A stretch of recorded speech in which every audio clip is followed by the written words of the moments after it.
Hello. Okay. Okay, so class is going to start. I'm starting the class, and today's topic is double dimensional array.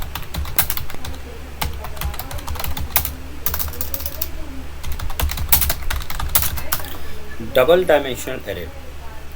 देखिए, double dimensional array is also type of array. जैसा भी अभी हमने single dimensional array पढ़ा था.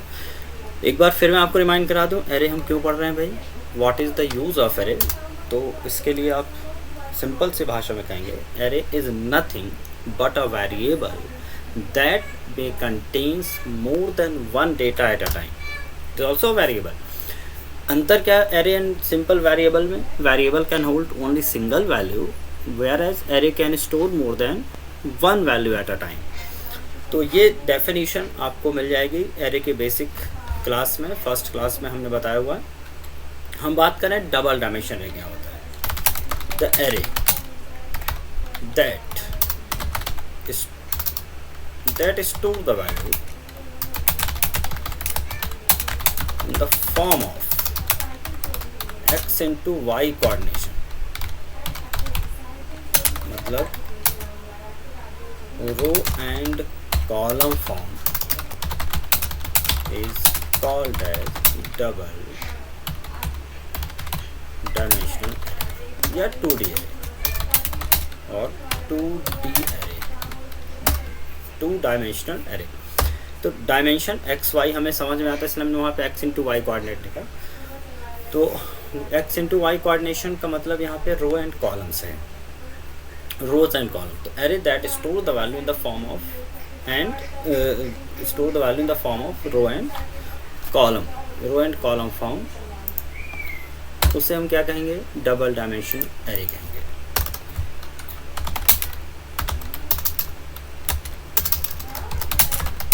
It has more than one rows. देखिए, single dimension array में क्या होता है, सारी वैल्यू एक ही रो में स्टोर होती हैं इंडेक्सिंग में. बट यहाँ पे क्या होगा, it has more than one rows and each row contains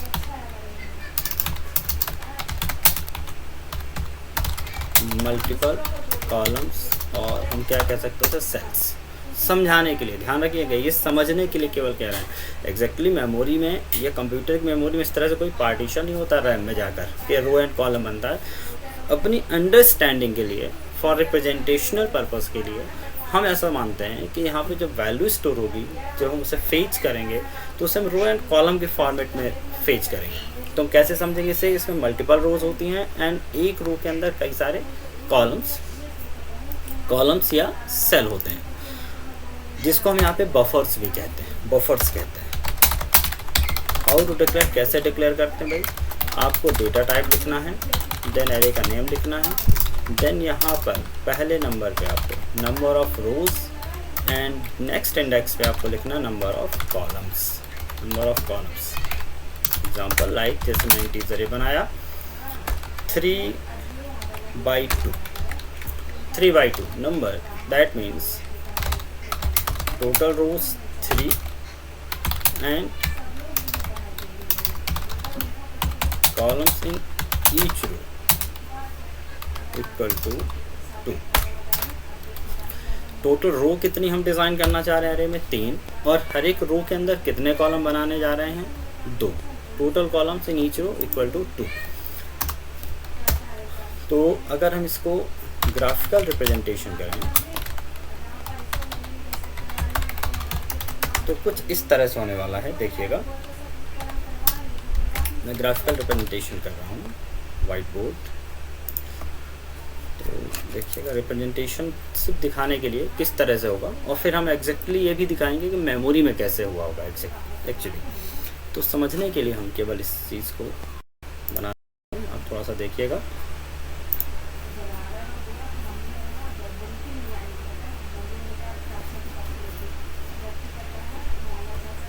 तो देखिए, हमने बनाया था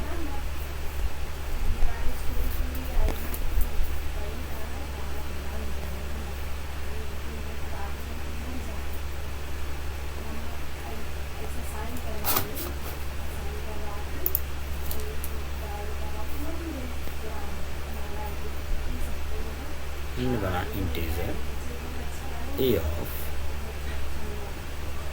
3/2 का बनाया, ठीक है।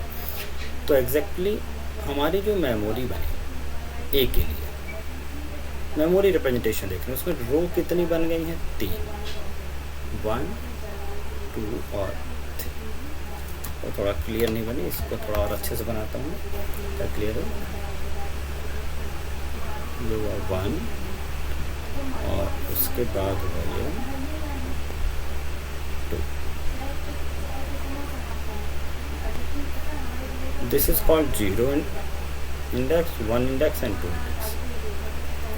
ये देखिए टोटल 2 रो हो गई और हर एक रो में नंबर ऑफ कॉलम कितने हैं? 2। 3 रो हो गई सॉरी, और 2 कॉलम, तो 0 and 1। These are the column indices. तो ये फिजिकल रिप्रेजेंटेशन नहीं है एक्चुअली, ये हमारा केवल ग्राफिकल रिप्रेजेंटेशन है मेमोरी का, किस तरह से होगा। इस पूरे मेमोरी का नाम हमने क्या लिया? ए। तो समथिंग डेटा हम यहाँ स्टोर कर सकते हैं, यहाँ भी स्टोर कर सकते हैं, यहाँ भी स्टोर कर सकते हैं, यहाँ भी और यहाँ भी। लेकिन सारे डेटा किस टाइप के होंगे, इस चीज़ को ध्यान रखिएगा, सारे डेटा इंटीजर टाइप के होंगे। अब इनको रिप्रेजेंट कैसे करेंगे भाई? अगर किसी भी इंडेक्स पर डेटा स्टोर करना किसी भी टाइम पर, तो how we can store data. तो अगर हम लिखा हाउ टू असाइन कैसे करें, तो मैंने लिखा ए ऑफ, सपोज़ कीजिए मुझे इस वाले इंडेक्स पर डेटा असाइन करना है, सपोज़ करिए इस पे हम कर रहे हैं, तो हम इसके लिए लिखेंगे सबसे पहले रो ए ऑफ 0 एंड दूसरा इंडेक्स कॉलम का होगा 0 ऑफ 1 इक्वल टू, सपोज़ कि मैंने किया 20। तो इसका मतलब ये हुआ, तो रो नंबर 0, रो इंडेक्स 0 के कॉलम इंडेक्स 1 पर क्या असाइन हो गया? 20 असाइन हो गया। अगर मुझे इस पर कुछ चीज़ असाइन करनी है तो what should we write? We have to return like this. Row number कौन सी है? 2 एंड कॉलम नंबर क्या है इसका? 0 इक्वल टू हमने कर दिया 50। तो यहाँ पर एग्जैक्टली हमने ये मान के चला कि यहाँ पे हम 20 असाइन करना चाह रहे थे और यहाँ पर आई वॉन्ट टू असाइन 50, ये मेरा असाइन करना है। तो किस तरह से हमने असाइन किया? इस तरह से। तो एक रिप्रेजेंटेशन देखिए, तो अगर इसी तरह से मैंने लिखा integer b 2/2,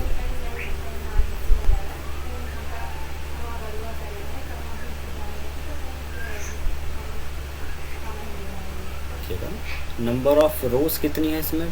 2, which is 0 and 1। Number of column भी कितने हैं इसमें? 2, 0 and 1. So how we can make indexing? It will be 0 0 and it will be 0 1.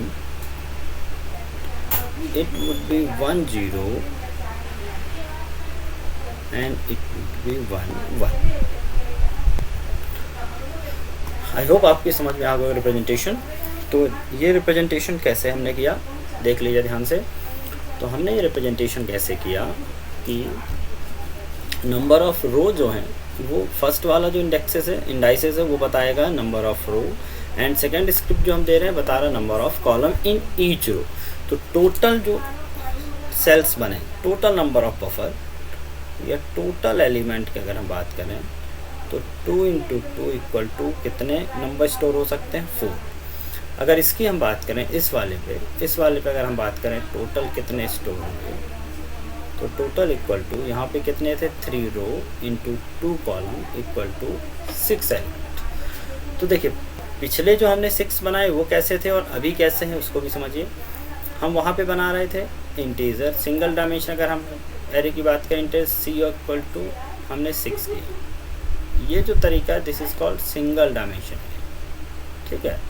और ये जो तरीका है किसी भी नंबर को एक्स और वाई कोऑर्डिनेट या रो एंड कॉलम में डिवाइड कर दें तो क्या बन जाएगा हमारा 2 डायमेंशनल डबल डायमेंशनल एरे। अब बात आती है जब हमारा काम हो जाता है सिंगल डायमेंशन एरे में तो हम क्यों इतना कम्प्लेक्सिटी पे जाएं, क्योंकि अभी तो स्टोर करने में भी कम्प्लेक्सिटी आएंगी, एक्सेस करने में भी आएंगी। बट क्यों एक्सेस कर रहे हैं हम? इसलिए ज़रूरत हो जाती है इनको एक्सेस करने की तो कई बार हमें मैट्रिक्स पे काम करना हो, सपोज़ कि मुझे दो मैट्रिक्स को ऐड करना है, सब्ट्रैक्ट करना है, ट्रांसपोज करना है, मल्टीप्लाई कराना है, तो इस तरह के जब हम काम करते हैं मैट्रिक्स मैनिपुलेशन, तब हमारी नीड हो जाती है डबल डायमेंशन एरे की। उसी तरह से जब हम किसी कम्प्लेक्स डेटा स्ट्रक्चर पे काम करते हैं, ट्री पर, ग्राफ पर, है ना, तो वहाँ भी हमें ज़रूरत पड़ेगी किसकी, डबल डायमेंशन एरे, जैसे किसी भी एलिमेंट की। तो इन सब चीज़ों के लिए ज़रूरत पड़ती है हमें डबल डायमेंशन एरे की। अब यहाँ पे एक रिप्रेजेंटेशन और मैं आपको दिखाने वाला हूँ। एक तो ये रिप्रेजेंटेशन, आई होप ये आपको समझ आ गया होगा, ये वाला रिप्रेजेंटेशन। अब हम देखते हैं कि ये जो रो एंड कॉलम मैंने रिप्रेजेंटेशन बनाया, ये तो हमारे समझने के लिए, एक्चुअल मेमोरी में कैसे रिप्रेजेंट हुआ। ये देखिए C(6) लिखा अगर मैंने, तो किस तरह से रिप्रेजेंट हुआ होगा, ये कुछ इस तरह से रिप्रेजेंट हुआ होगा।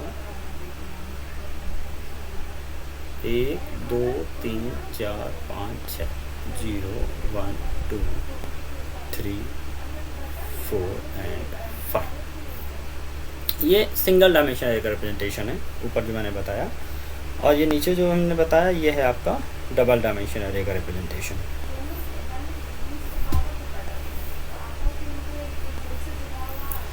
तो इस तरह से रिप्रेजेंटेशन आपने किया। और अब आते हैं वापस नोट्स पे हम। तो ग्राफिकल रिप्रेजेंटेशन कैसे हुआ हमने अभी देखा। सी फ्रॉम इमेज फाइल, आज हम इमेज फाइल भी देंगे, और वीडियो ट्यूटोरियल आप देख सकते हैं। एक्चुअल रिप्रेजेंटेशन कैसे होगा भाई, वो देखते हैं। Of 1D and 2D। तो ये भी हम आपको वीडियो ट्यूटोरियल से ही दिखा रहे हैं, या फिर इसके लिए भी हम आपको यहीं से दिखाते हैं किस तरह से हमें काम करना है। इसको पहले हम सेव कर देते हैं, इसको एक्सपोर्ट कर दिया हमने।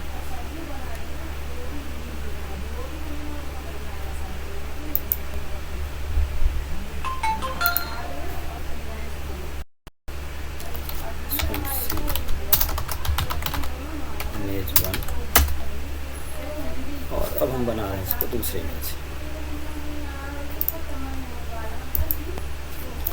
तो देखिए जब हम लिखते हैं, जब हम लिखने वाले हैं कुछ इस तरह से, सिंगल डायमेंशन 1D रिप्रेजेंटेशन दिखा रहे हैं। 1D का रिप्रेजेंटेशन कैसा हुआ मेमोरी में, सपोज कीजिए मैंने लिखा इंटीजर a ऑफ 6, तो ये बना इस तरह से जो अभी हम देख रहे थे।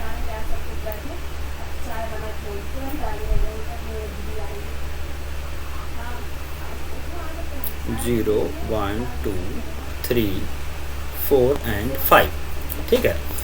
अब अगर हम 2D की बात करें, 2D एरे, और 2D मतलब 2 डायमेंशन एरे, तो इसको हमने इस तरह से देखा, integer a 3/2।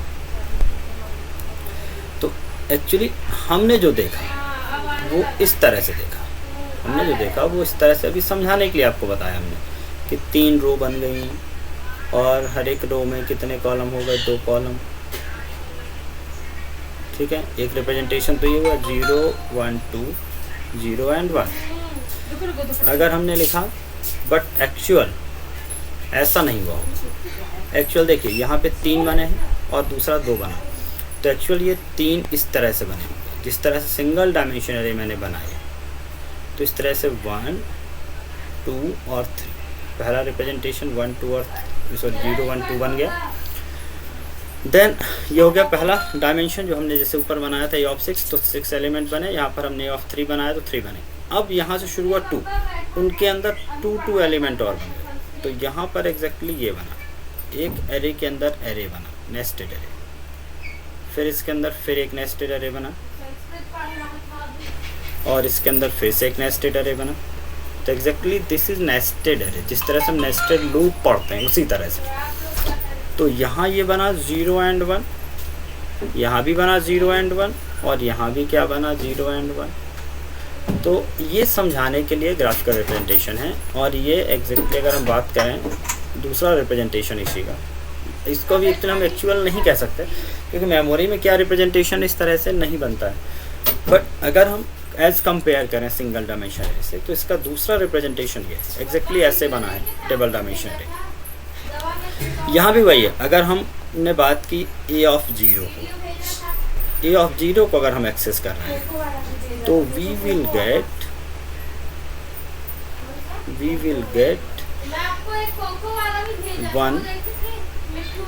One D array. हमें एक क्या मिलने वाला है, जीरो पे एक पूरा सिंगल डायमेंशन एरे मिलने वाला है। तो अगर हम ए ऑफ जीरो पे बात करें तो ए ऑफ जीरो पे कोई वैल्यू नहीं है, बल्कि ए ऑफ जीरो पे भी एक एरे है। तो अगर मैं इसको प्रिंट करूं तो मुझे कुछ एरे का एड्रेस प्रिंट होगा, एक्चुअल वैल्यू प्रिंट नहीं होगी। तो अगर मुझे इसमें से प्रिंट करना है तो मुझे लिखना होगा ए ऑफ जीरो का zero, that means A of zero में जो एरे आया उस एरे का क्या हम उठा रहे हैं, जीरो। तो यहाँ पे एक वैल्यू आ गई। उसी तरह से अगर हम बात करें ए ऑफ जीरो का वन, मतलब जो ए ऑफ जीरो पे जो एरे है जीरो पे कौन सा एरे है, single dimension array, overall double dimension array, लेकिन अगर एक एक इंडेक्स पे बात करें तो एक एक सिंगल डायमेंशन एरे। तो वो जो जीरो पे एरे है उस एरे का वन, तो इस एरे का जीरो इंडेक्स ये रहा, जीरो इंडेक्स पे आ गए ए ऑफ जीरो का जीरो, दैट मीन्स यहाँ की वैल्यू, ए ऑफ जीरो का वन, दैट मीन्स यहाँ की वैल्यू। फिर जब ए ऑफ वन पे जाएंगे हम वही चीज़ यहाँ करेंगे। ए ऑफ वन पे जब हम गए तो ए ऑफ वन पे गए तो अगेन मुझे एक सिंगल डायमेंशन एरे उसके अंदर मिला। उस सिंगल डायमेंशन एरे मतलब अनादर यहाँ पर पूरा का पूरा एक वन डी एरे फिर से मिल जाएगा उसके अंदर जो स्टोर होगा। अब अगर मुझे उस वन डी एरे से पहला वैल्यू निकालना है तो मुझे वही लिखना होगा ए ऑफ वन का जीरो, मतलब A of one, that means second index पर, सेकेंड पोजीशन पर जो एरे है उसका जीरो इंडेक्स, उसकी पहली वैल्यू। उसी तरह से आगे रिपीट होगा, उसी तरह से थर्ड के लिए रिपीट होगा। बट ये रिप्रेजेंटेशन हम सीखें या फिर ये वाला सीखें, क्योंकि होना वही चीज़ है, बट समझने में ईज़ ऑफ कम्युनिकेशन होना चाहिए, ईज़ ऑफ अंडरस्टैंडिंग होनी चाहिए। तो अगर उस हिसाब से देखें तो इस तरह से आपको ज़्यादा अच्छे समझ में आएगा। जैसे जीरो का जीरो, जीरो का वन, वन का जीरो, वन का वन, दोनों ही सरल है। अगर समझ में आ गया तो कोई दिक्कत नहीं। तो ये दूसरा रिप्रेजेंटेशन हुआ एरे का। हाँ, अब हम देखेंगे किस तरह से वैल्यू को हम एरे में, डबल डायमेंशन एरे में इनपुट एंड आउटपुट लेते हैं। तो वो देखिएगा, इसे भी सेव किया image2 नाम से। तो क्योंकि यहाँ भी वही लिख दिया सी फ्रॉम इमेज फाइल और ट्यूटोरियल चेक करना है।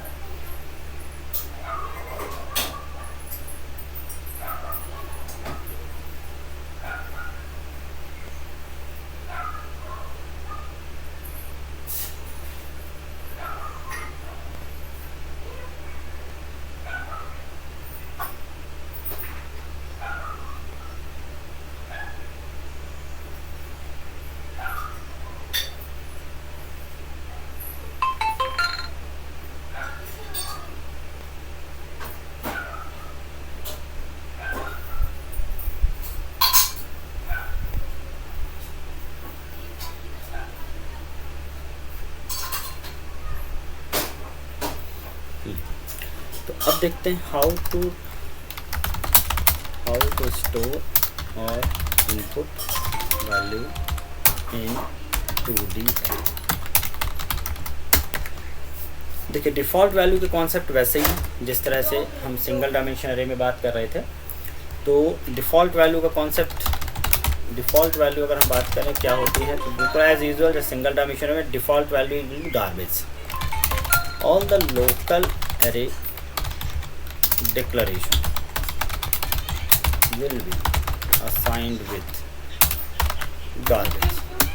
local array declaration याद रखिएगा, local array declaration, all the global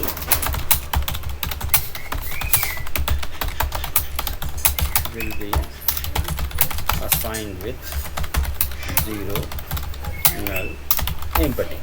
मैंने तीन चीज़ें क्यों लिखी भाई, क्योंकि अगर न्यूमेरिक है तो जीरो से होगा, अगर कैरेक्टर है या पॉइंटर हैं तो वो नल कैरेक्टर है तो एम्प्टी, इसलिए अलग अलग टाइप का जो डेटा टाइप है उस हिसाब से मैंने अलग अलग वैल्यू लिखी। तो डिक्लेरेशन का मतलब है सिर्फ अगर मैंने डिक्लेयर करके छोड़ दिया, उसमें कुछ भी असाइन नहीं किया है, देन डिफ़ॉल्ट वैल्यू क्या होगी, इनकी गार्बेज होगी। ये चीज़ को ध्यान रखना पड़ेगा हमें, ठीक है। और अब देखते हैं हाउ टू स्टोर और इनपुट वैल्यू इन 2D अरे। तो सबसे पहले देखते हैं पहला मेथड है डायनेमिक असाइनमेंट। डायनेमिक असाइनमेंट कैसे करते हैं ध्यान से देखिएगा। डायनेमिक असाइनमेंट हमने सिंगल डायमेंशन एरे में किया था, इसलिए वापस उतने डेप्थ में नहीं जा रहे हैं हम, उस ट्यूटोरियल को जाके आप देख लीजिए। हम केवल यहाँ पे एक सिंटैक्स के थ्रू समझा रहे हैं। जब भी आपको डायनेमिक असाइनमेंट करना है तो हमने सपोज किया एक एरे बनाया 3x2 का, और यहाँ पर मुझे करली ब्रैकेट के अंदर 6 वैल्यू देनी है। बट याद रखें सिंगल डायमेंशन एरे में सारी वैल्यू इकट्ठे दे देते हैं 6 की 6। यहाँ पर मुझे 3 के ग्रुप में देना होगा, 3 रो के फॉर्मेट में मुझे 2 वैल्यू देनी होंगी। तो we have to provide the set of 2 value in the form of 3 group. तो फर्स्ट सेट दिया मैंने, सपोज कीजिए 10 and 23, फर्स्ट रो के लिए वैल्यू हो गई, देन सेकेंड रो के लिए वैल्यू हो गई, देन थर्ड रो के लिए वैल्यू हो गई, देन सेमीकोलन। तो ये हो गया डायनेमिक असाइनमेंट। तो अगर मुझे बाद में यूज़र से इनपुट नहीं लेना, हम चाहते हैं कि पहले से ही वैल्यू असाइन हो, तो हम ऐसा करके काम कर सकते हैं, ठीक है। इसमें एक ट्विस्ट ये है कि अगर हम कुछ वैल्यू स्किप कर देते हैं तो बाकी वैल्यू 0 से असाइन हो जाएंगे। तो ये हमने ये भी बात सिंगल डायमेंशन एक टाइम पे की थी। If we skip some assignment then it will not any error remaining will be assigned with 0, ठीक है। ये भी आप जानते हैं। In case of assignment we must have to provide the number of column, but number of rows can be omitted।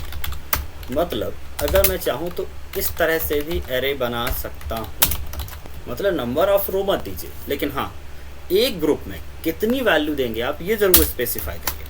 तो जैसे मैंने दिया ये, फिर मैंने दिया 4 and 5, 3 and 5, फिर हमने दिया 5 and 6, फिर हमने दे दिया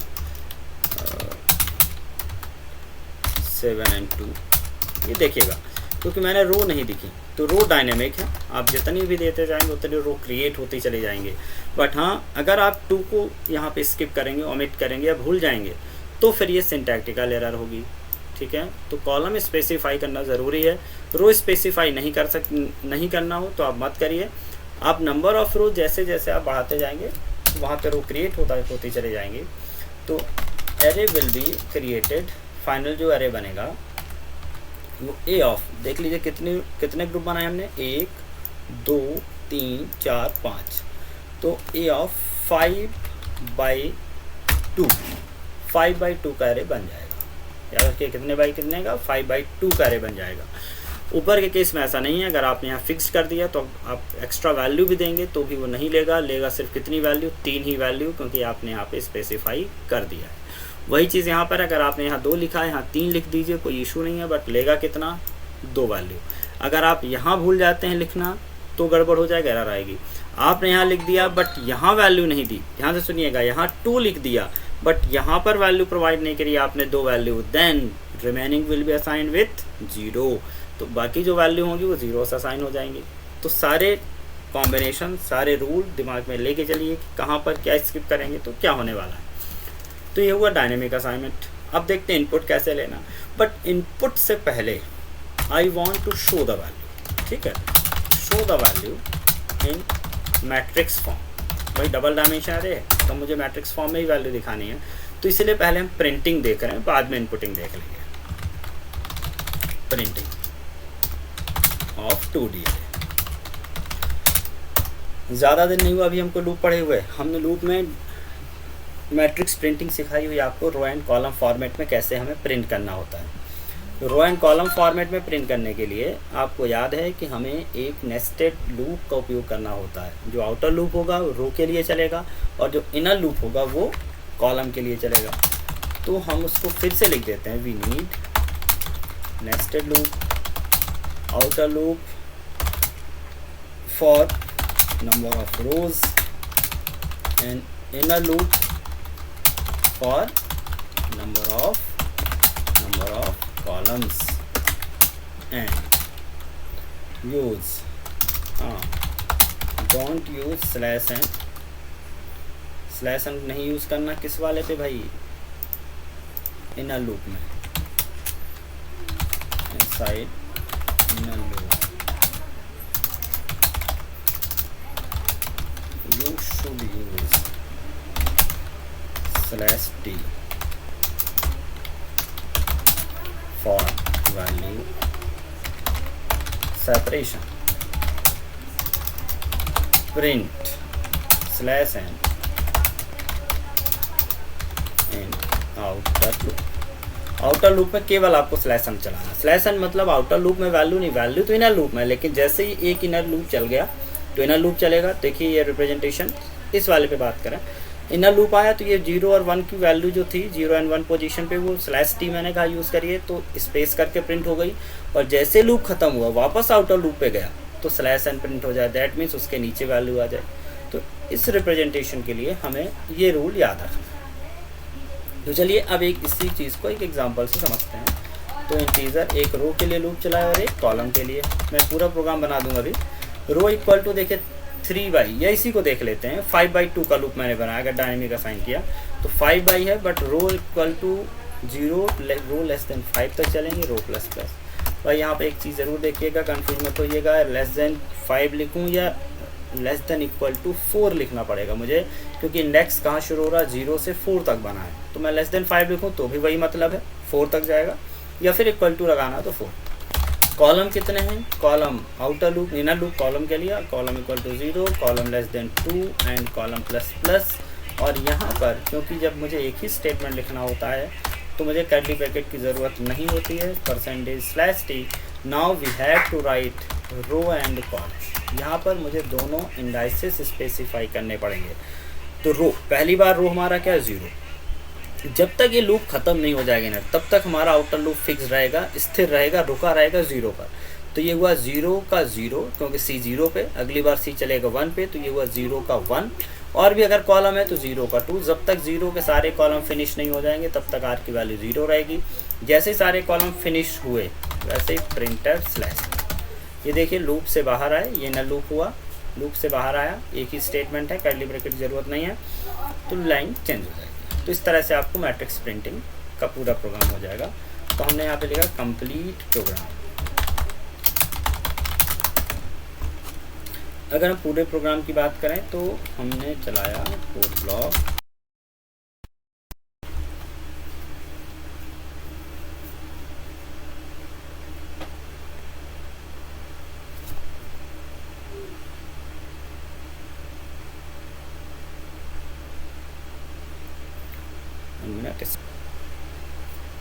चलिए स्टार्ट हो गया।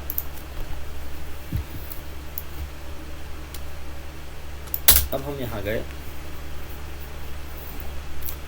तो यहाँ पे सब कुछ हटाया, हमने नॉर्मल प्रोग्राम बनाया, इंटीजर ए ऑफ, वही प्रोग्राम हमने जिसमें कहा था कि पहले वाले को स्किप कर दिया हमने रो को, और यहाँ पे हमने 2233 कॉमा 3445 और लिखना होगा इस तरह से,